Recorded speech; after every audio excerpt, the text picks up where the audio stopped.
stay with me till the end of this story, because what this billionaire discovered will break your heart and open your eyes.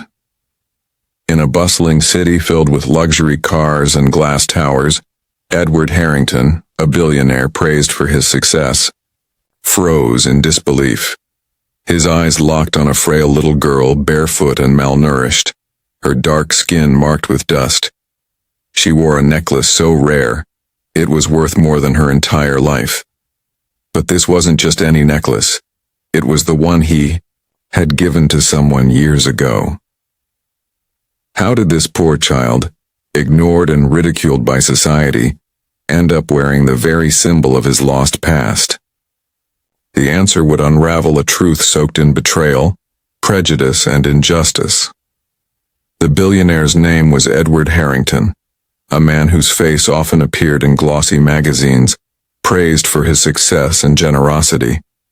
Yet behind the polished image lay a restless emptiness, one that even his wealth could not quiet. Years ago he had entrusted his heart and a priceless necklace to someone he loved deeply, but she vanished, leaving only unanswered questions. Over time, the memory faded, buried beneath the demands of business and society. But now, standing in the crowded marketplace, that same necklace shimmered on the frail chest of a girl who clearly belonged to the streets. She could not have been more than 8 or 9 years old. Her clothes were torn, her skin marked by dust, her tiny feet bare against the scorching ground. People around her treated her like an invisible shadow, merchants shooing her away, passers-by sneering as if her existence was a nuisance. Some muttered cruel words, ones Edward had heard before, the sting of racism woven in every syllable. They looked at her not as a child but as a burden, a mistake of society best ignored. And yet, there she was, carrying a necklace worth more than everything in sight. Questions tore through Edward's mind. Was she connected to the woman he once loved? Had the necklace been stolen, traded, or sold? Or was there a deeper truth, one tied to a history of betrayal, prejudice, and lies? The more he stared, the heavier the weight in his chest grew. He could walk away, dismiss the sight as a coincidence, but something about the girl's quiet suffering felt like a mirror, forcing him to confront both his past and the ugly divisions that had shaped the world around him. Edward's footsteps followed the girl almost without thought, each stride pulling him deeper into a part of the city he rarely saw. The marketplace gave way to narrow alleys, where buildings leaned together as though conspiring to keep the poor trapped in their shadows. The deeper he went, the more the glittering skyscrapers of his world seemed like a distant illusion. Here the air smelled of smoke and desperation, and faces turned suspiciously at the sight of a wealthy man in their midst. The girl moved with practiced silence, weaving between crowds, clutching the necklace close to her chest, as though it were her only possession of value. Edward saw the way others treated her, children mocking her skin, adults pushing her aside. At one point, a shopkeeper struck her with a rag, spitting venomous words about her being a dirty beggar who didn't belong among them. Edward felt a fire burn in his chest, an anger he had not known in years. He had watched prejudice from afar, insulated by money, but seeing it directed at a defenseless child tore at something buried deep within him. When the girl finally paused, it was in front of a crumbling building with walls stained from years of neglect. She slipped inside, disappearing into the darkness. Edward hesitated at the threshold, but his curiosity, and something harder to define, drove him forward. Inside, he found a one-room shelter crowded with children, all as malnourished and weary as she was. Some were no older than toddlers. A thin woman with tired eyes seemed to care for them, her every movement heavy with exhaustion. The girl rushed to her, clutching the woman's hand and pointing proudly at the necklace, as though it were a treasure, beyond measure. Edward's gaze locked on it once again. He remembered the night he had given it away, to a woman who promised she would return to him, a woman who never did. The resemblance in the little girl's face now seemed undeniable, echoing features he thought he had forgotten. But just as Edward's thoughts tangled with possibility, voices from outside broke the moment. Angry men shouted, demanding rent. The woman could not pay. Their tone dripped with contempt not only for her poverty but for her race. They threatened to drive her and the children into the streets, sneering that people like them had no right to even live in the city. The woman pleaded softly, her voice trembling, but they only laughed, one of them reaching to snatch the necklace from the girl's neck. Edward felt his blood surge. The injustice was no longer a distant issue or a headline in a paper, it was right before him, raw and cruel. He realized then that uncovering how this necklace had found its way here was not only about his past.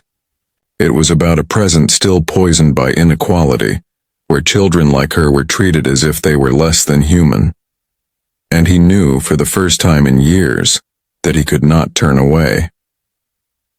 The shouting grew louder, filling the crumbling shelter like thunder. Edward stepped forward, his presence cutting through the chaos. The men turned to him with sneers, dismissing him at first as another meddler. But when they recognized his face, the billionaire whose name commanded power, their expressions shifted. One laughed bitterly, accusing Edward of lowering himself to defend people who didn't belong. Their words carried the weight of centuries of hatred, spoken as if the children inside were nothing more than pests.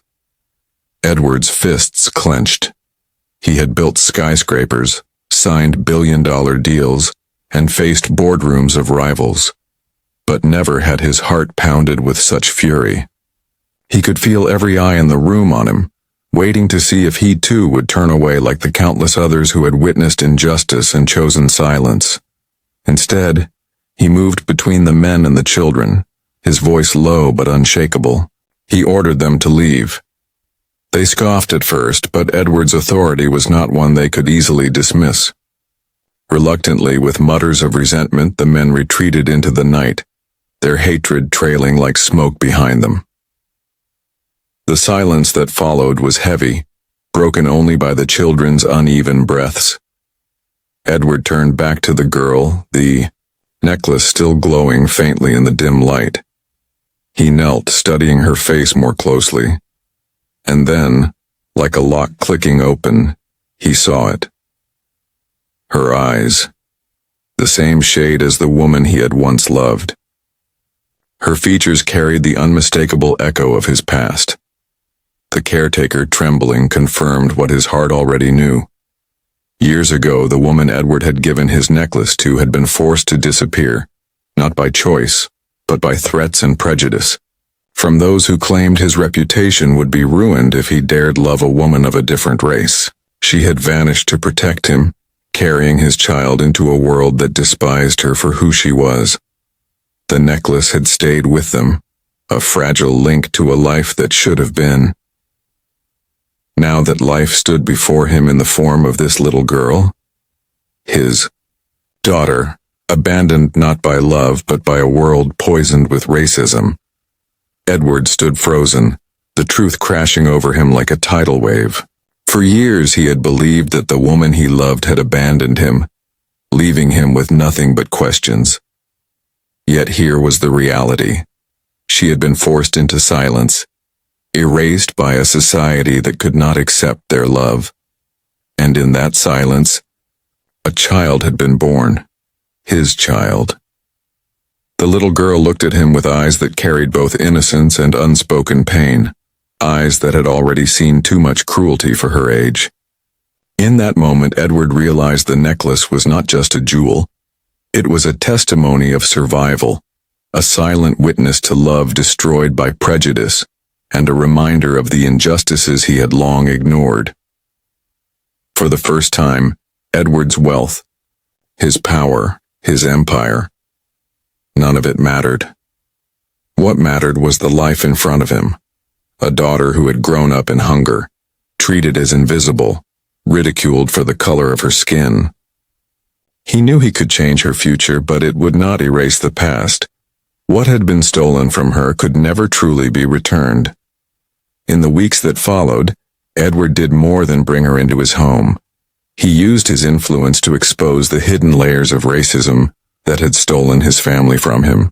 He invested not in skyscrapers but in schools, shelters, and opportunities for children who had been discarded the same way society had tried to discard his daughter.